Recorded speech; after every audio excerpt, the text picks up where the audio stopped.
We're here with Mr. Jim Kokot, another special guest that we have here to help communication assistants learn about speech and language disabilities and how it affects people. And Jim is actually the president of the New Voice Club, which is a self-help group in Western New York. He's active also in the International Association of Laryngectomies, and he has really helps a lot of individuals that have cancer of the larynx and undergo laryngectomies and go through the rehabilitative process. He actually is very active in our group here. We have a group, Laryngectomy Therapeutic Support Group here at Buffalo Hearing and Speech Center. He's active in helps a lot of people. He's become an expert on devices for people that have had laryngectomies.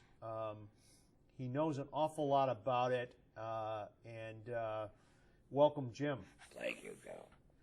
And we're going to talk about how you're speaking, but let's first go back a little bit to what your life was like before you had cancer of the larynx, any cancer. What type of work did you do? What was life like? Life for me was good. I worked as an auto worker. I finally got the job I really wanted. I was enjoying life. I had 20 years going good in GM. Speech, method of speech was terrific. I had a gift of gab. Could have been a great salesman, whatever. I enjoyed it. Your speech sounded fairly typical for a man. Oh, definitely. And once the cancer hit, my life got turned around upside down. At some points, I didn't know which end was up. And when it almost caused me some breathing problems where I almost So what happened? What was the progression there? What were the first symptoms that you know you had a problem with your larynx? Bronchitis that wouldn't go away, then laryngitis, which seemed to get worse, and then all of a sudden I couldn't breathe. And when they brought it around, when they found me when they got me into the hospital, my choices were very limited. Look, you go home, you may not get up in the morning. That's how bad my cancer was. It was cutting my airway off. So the first knowledge that you had cancer was in the hospital when you had this severe breathing problems. I think there was a suspicion when they were treating me for bronchitis and when the laryngitis wouldn't go away. I think they already knew and they were ready to break it to me, but progression at work, I just about passed out. That was it. I didn't have the choice. And what's the insight into what might have caused the cancer? It's always hard to know exactly. To be honest and denying it would be useless. 99% would be smoking, working with hazardous chemicals, the macho man thing, I don't need a mask, all contributed to it. Even alcohol, and that has a tendency to cause cancer. Whatever it was, cancer doesn't respect any person, race, or religion. It'll bite you right in the throat. I'd like to say in the butt, but I don't want it there either. Right. It doesn't matter your race, your ethnicity. Certainly your age does make a difference, but it affects people from all walks of life. We've had, physicians? Physicians, lawyers, judges. Doesn't matter what profession, it will get you if you're predisposed to it.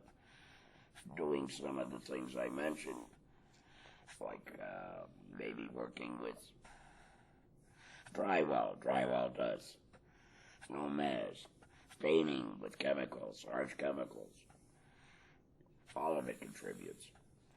A secondhand smoke will do it. You may not have to even be a smoker. But in my case, I was a walking chimney, so I've got to go 99%. To deny it would be stupidity. And we might mention that Jim is an exceptionally gifted speaker, just think of it. He is speaking without a voice box, without a larynx. It's been totally removed, right, Jim? Yes, it has. You can verify that, right? Totally removed. That's the thing that some people think is impossible, speaking without a voice box. Well, to get to this point was a lot of trial and error, a lot of studying to improve myself, to learn what I can do, what I can't do.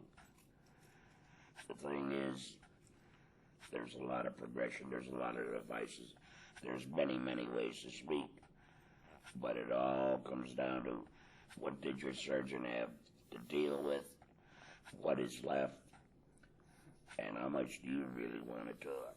I like the hands-free method.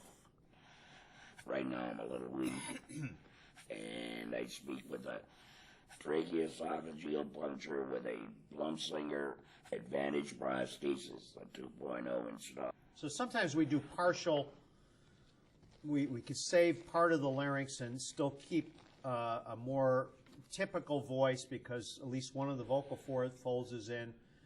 Sometimes it can be treated with chemoradiation therapy or radiation. The usual way to treat it now is chemoradiation. But in more advanced cases, it does come down to a total removal of the voice box or larynx called a laryngectomy. Right, my first surgery was a total laryngectomy and a total radical neck and shoulder on the right side. Can you show that? Yeah. No, on the left side, excuse me.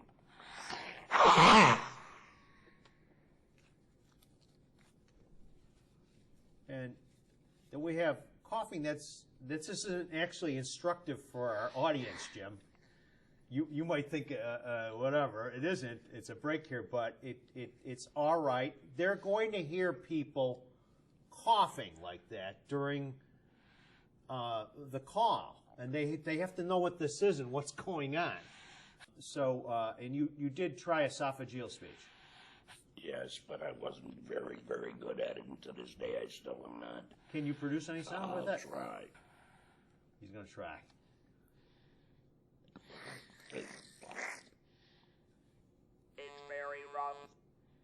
Just can't do it anymore. Yeah, and esophageal speech, some people learn to do it very well, but it's only about 20 or 25% that can be proficient with it. The electrolarynx is a great device. There's very many products. I happen to use a Servox model